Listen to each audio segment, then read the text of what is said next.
Welcome to Is It Usable, the series where I go back to old technology, hardware, operating systems, and software to see if they have some use or potential today, or if they really are obsolete. Welcome to Is It Usable. Welcome to a new episode of Is It Usable. In this episode, we will be taking a look at the Azpen A727 tablet with Android 4.2.2. Now, I got this tablet for cheap in 2014, but how does it hold up today? Let's find out. Now, this tablet has a dual-core ARM CPU running at 1.44 GHz. It also has about 512 megabytes of RAM. It runs Android 4.2.2 Jelly Bean, and I did root it. I tried to find a ROM for a newer version of Android for this tablet, but no ROMs for this tablet were ever made, and I doubt they will ever be made, so I was stuck on 4.2.2. I will be rating the tablet on 5 categories: performance and reliability, media, gaming, internet and email, and streaming content. Unfortunately, this tablet is not very fast. Apps will sometimes randomly crash without warning, and it does take a while to open apps, and sometimes they even refuse to load. Because this tablet only has 512 megabytes of RAM, there is noticeable lag and slowdowns. I mean, look at how long it takes to open Gmail. This isn't the most reliable tablet, so unfortunately this tablet fails at performance and reliability. For media, I use VLC for Android to play media on my devices. VLC works with pretty much every media format you throw at it. I tested high-quality MP4s, MP3, and WMA, and they play just fine on this tablet. VLC can even stream media from the network. It's a very useful app for watching and streaming content. Pictures, video, and audio are both supported by VLC. So for media, I give this tablet a pass. You can play videos stored on it just fine.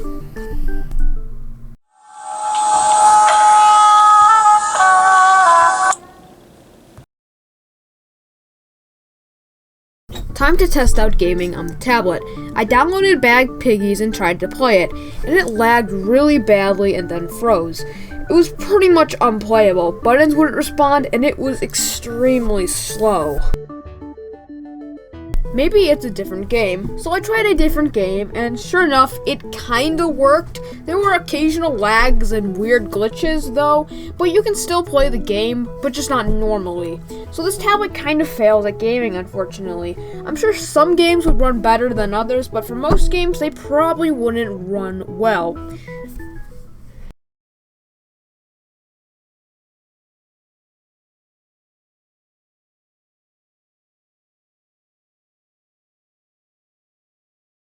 Time to test out web browsing and email. For email, I use Gmail. For other email services, you can try using a third-party email client.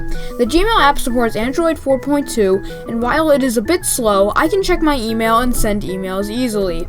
For sending and receiving email, this tablet works okay for the job, so Gmail gets a pass. But that's just email. What about internet browsing? For internet, I use Google Chrome. It does take a while for pages to load, but once they are loaded, they work just fine.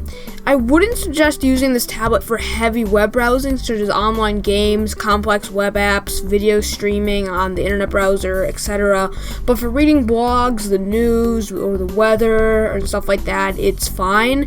So overall, I think web browsing and email does work fine on this tablet. It's not perfect, it's not bad, it just works, it's fine, so web browsing does get a pass here. Here is some extra footage of me using the Chrome web browser. Sorry for the shakiness, it's a bit difficult to record the tablet while using it. Like I said earlier, don't expect to run complex websites and web apps, and you might not be able to open that many tabs due to the low amount of RAM, so keep that in mind. Some sites may work and some may not. Some sites may run better than others. Let's go ahead and move on to the last and final test. So for the final test, I'm going to see how this tablet handles audio and video streaming. I'm going to try Spotify, YouTube, and Plex. So first off, Spotify runs okay on this tablet. It is a bit slow, and when loading songs, it does take a while to load the song. But once the songs load, they play fine on the tablet with no buffering. And the speakers on this tablet aren't even that half bad. I I don't think I can show you any of the actual, songs playing because of copyright, but they are not even that bad. I mean, they're not audiophile grade speakers, but they work fine for pretty much any average person. So Spotify does get a pass here. Now for YouTube. Unfortunately, video uses a lot more resources than audio does. The YouTube app is a bit slow. I couldn't manage to load any videos in high definition or even 480p, so I had to load the videos in 240p to get them to, play without lag. But the videos didn't even look that bad at 240p. The tablet has a 7-inch screen, so I guess it's a bit hard to tell that it's bad quality at 240p. YouTube gets a maybe here. It all boils down to your personal opinion here, whether you like low quality video or high quality video, or what you like. Now finally, we're going to be talking about Plex. Now if you don't know what Plex is, it's basically a custom Netflix. You can add your own movies and TV shows, host them on a server or NAS, and stream them to your devices. I might make a future video on it. It's pretty cool for entertainment. Again, Plex does work on this tablet, but you need to lower the quality to 360p or 240p. Other than that, it does look fine on a 7-inch screen, so Plex gets a pass here. So that pretty much wraps up streaming audio and video to this tablet. So, what's the final word on this tablet? Well, unfortunately, it's not a very usable device. It doesn't do well with things like gaming and streaming, and it's underpowered and runs an old version of Android. Maybe in 2013 this tablet would have been fine, but in 2018 it's unusable.